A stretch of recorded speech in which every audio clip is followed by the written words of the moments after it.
Alexa, close the garage door. Closing. Command. The garage door is closed.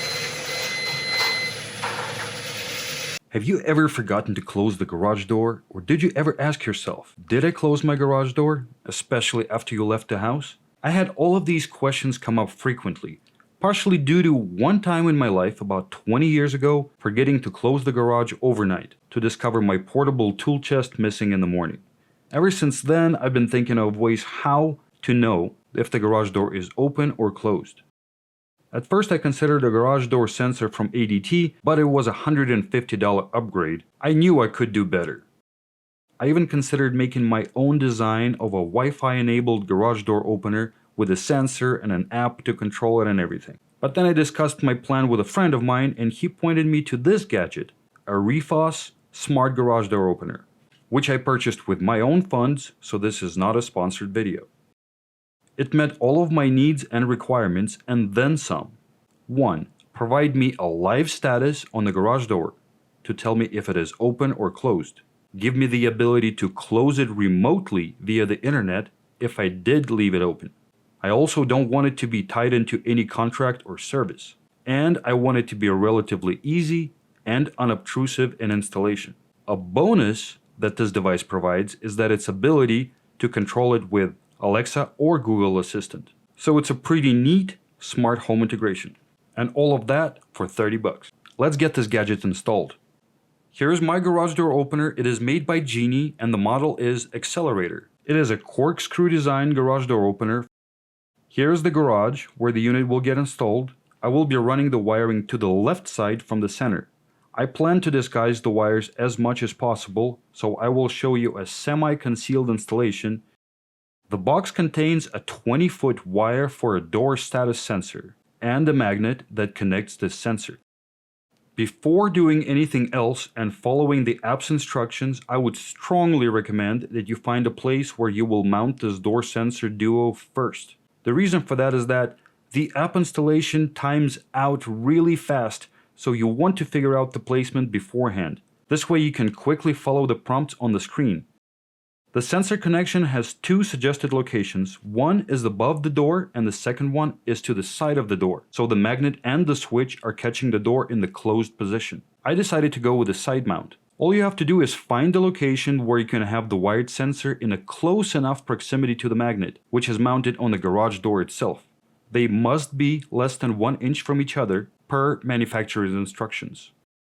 If your door is made from metal, the magnet will stick to it and you might not even need to put any screws in it. I decided to apply two-sided tape, but I went with a more industrial version than the one provided with the kit. If your door is from non-magnetic material, you will need to use the provided screws.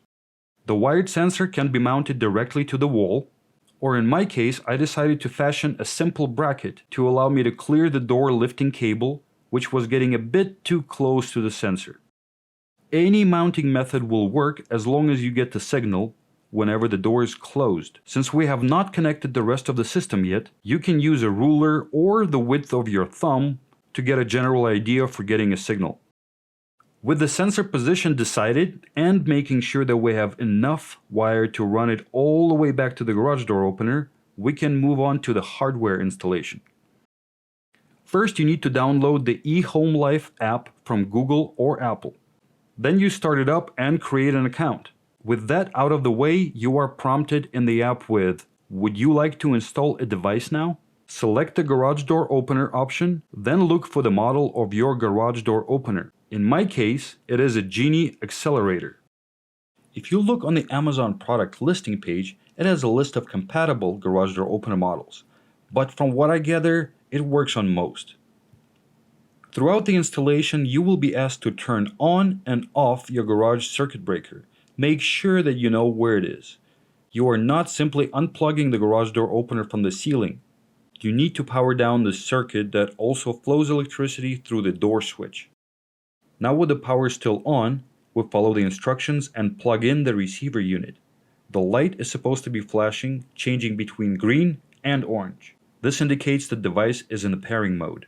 Follow the prompts to connect to Wi-Fi by first connecting your cell phone to the device's Wi-Fi signal and then sharing your location's Wi-Fi access with the app. Following the app's instructions, we connect the door status monitor to the main receiver unit and start checking the signal that I was talking about earlier. Find that perfect location where the signal is consistent. When the door is closed, you want the app notification to come on soon as... And there we go. And when the contact is broken by opening the door, you get the notification again. Most importantly, it has to be accessible by you so you can easily attach it. You don't want the door rails to be in your way, and that is why I fashioned a simple bracket to help me with this task. So go forth and find the perfect location.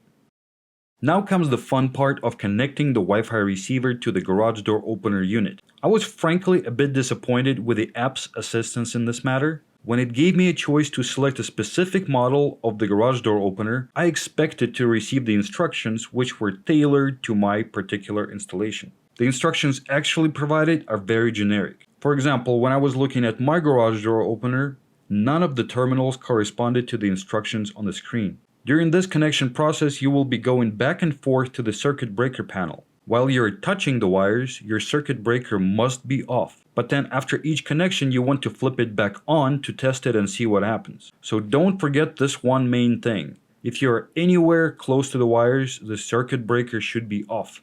If you're testing standing on the floor, walking around the garage, circuit breaker should be on.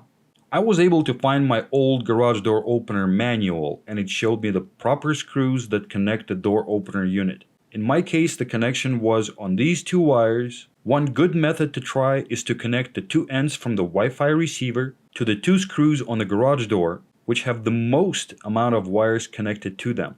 Most likely, those are the two that you need, and most likely, those are the screws where your wall button is connected to. Make sure to check the operation of the door both going up and down. While you're poking around and going in between different possible connections, you can run into a situation where, let's say, you can open the door but you can't close it, or the other way around. That would indicate an incorrect connection. Once your garage door opener is functioning through the app, of course you want to get it connected to the smart home system. In my case, I connected to Alexa. To do that, you click the 3 squares and 3 dashes icon at the top right of your garage door button in the app. Then you select whichever service you want to connect to. I will connect to Alexa. Go follow the prompts and authorize Alexa access to the eHome Life device. That is it, literally done in a few minutes. Here is the final result. Alexa, open the garage door. What's your voice code for garage door? Opening.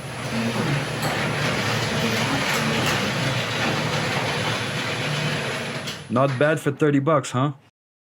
If you have a garage, and especially if you have Alexa or Google implementations, this thing is awesome and is a must-buy.